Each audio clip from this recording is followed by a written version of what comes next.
mag-register sa online senior registration.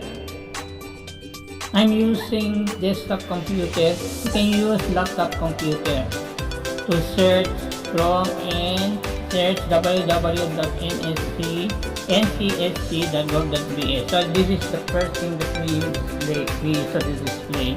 So yung mga registration form ko, fill up yung mga personal information natin. Magpaturo po tayo sa marunong gumamit ng computer, sa mga pamangkin, apo, o mga kapatid. So kailangan po kasi ng ating national government ang registration form na ito. So mga personal information natin ilalagay po natin. So hanggang sa pag-upload ng ID, government ID picture or photo picture. So kailangan maging aware po tayo. Ito ay para sa rin po sa atin. Lahat daw po ng senior citizen kailangan mag-comply.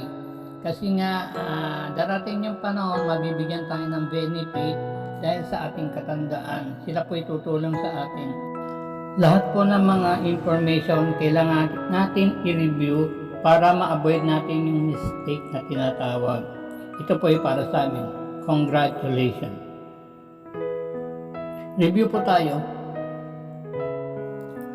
Please don't forget to like, share, comment, yung notification bell para updated po yung video natin na mapapanood ninyo at subscribe.